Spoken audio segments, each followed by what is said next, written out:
So what I'm going to do now is I'm going to go ahead and walk her around. Tim, step back for me, please. I'm going to walk around without anybody in the saddle just to see what kind of reactions I get from that. All right.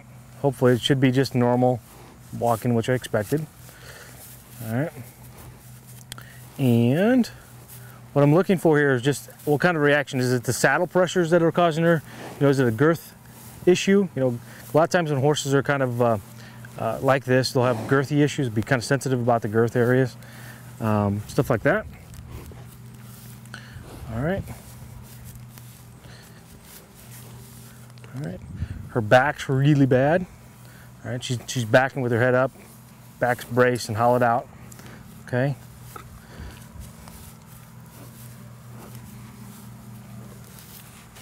All right. And I'm gonna have to ride her myself to really see where some other issues are. But as I see it right now, it's about getting into the saddle. Okay. The pressure, it causes a flight reaction from the horse. All right. So what we're going to work on is getting up and getting down and getting up and getting down and back and forth and back and forth. And pretty soon the horse is going to be, all right, I understand that this is okay. Okay. Once we get through that first initial piece, all right, then we're going to go, Tim and I are going to do the same thing we're doing now. I'm going to have him walk. I'm going to be on the ground until I feel it's safe, because a bolting horse is not a fun thing to ride. All right. While yes, we might be in a really nice round pen here, all right, and this makes it, you know, very safe place for us to ride, it's still there as an opportunity for the horse to get out or somebody to fall off and hit a round pen panel or something like that, and I don't want that to happen. Okay. It's always your safety's got to be number one and first in your mind. Okay. All right. So what we're going to do is continue on with this process. I'm going to do my evaluation next.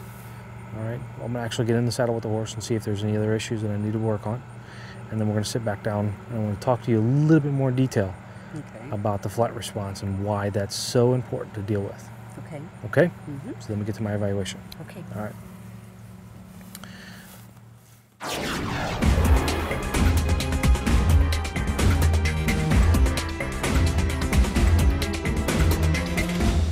After several weeks of feeding E3 Live for horses, I noticed a better hoof, a stronger hoof wall, and better material. For horses with laminitis, cracks, shelly feet, I have never seen anything do better than E3 Live for horses. Your horse will feel the difference and you will see the difference. Order E3 Live for Horses today. Visit e3liveforhorses.com or call 877-357-7187.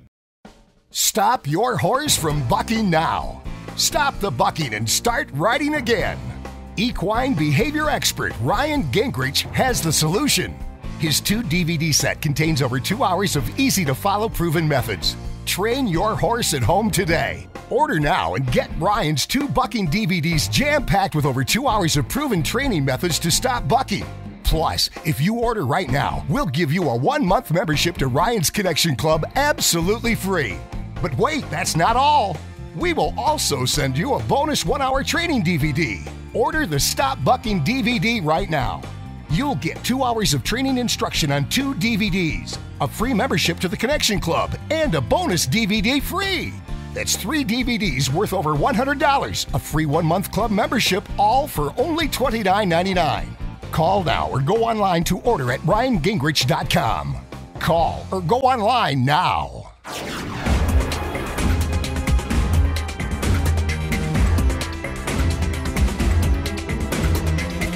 Now this might cause a reaction, so let's be real careful about that.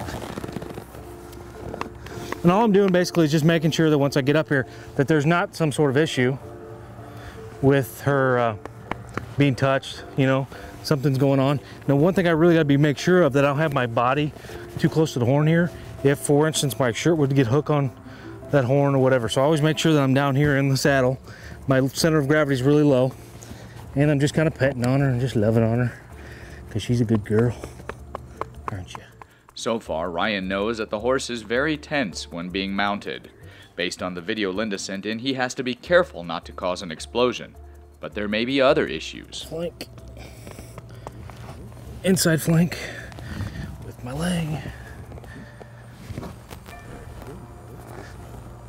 Ryan wants to test every possibility that may get a reaction from the horse before he begins to ride her. For now, he's still trying to evaluate what is causing her to misbehave. Yeehaw, pony.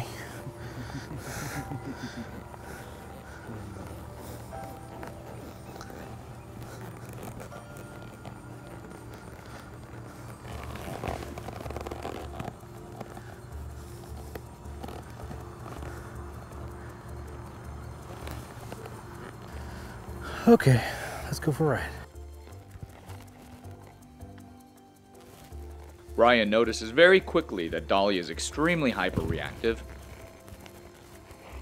She has no consolidated go cue.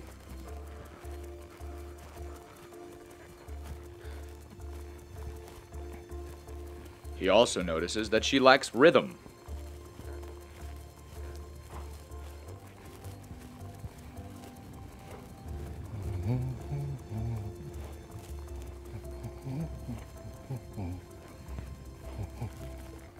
And Dolly has no backing cue.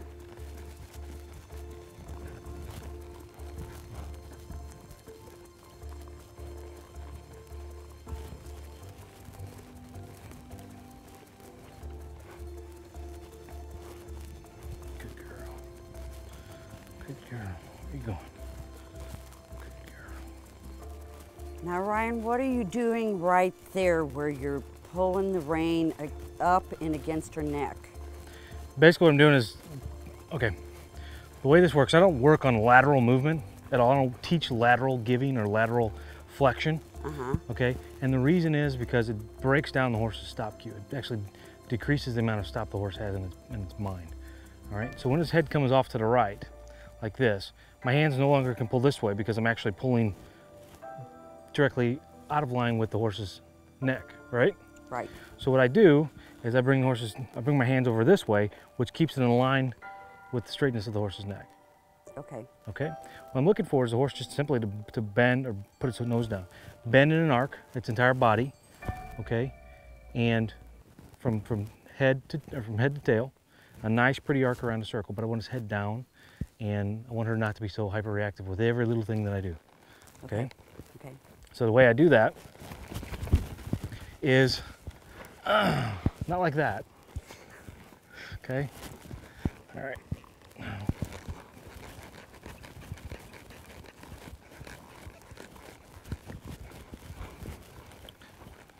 Put your head down.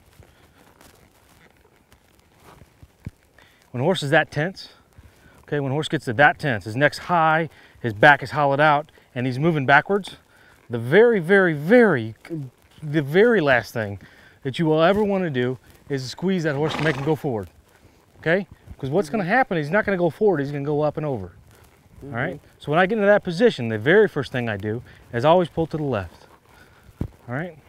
Because about 90%, maybe a little more than that, of horses, when they rear up, they go up and go right. And if I can break that cycle by pushing to the left, she'll just go ahead and step on out and her neck will come right back down, all right? And this is her easier way. Stop your feet.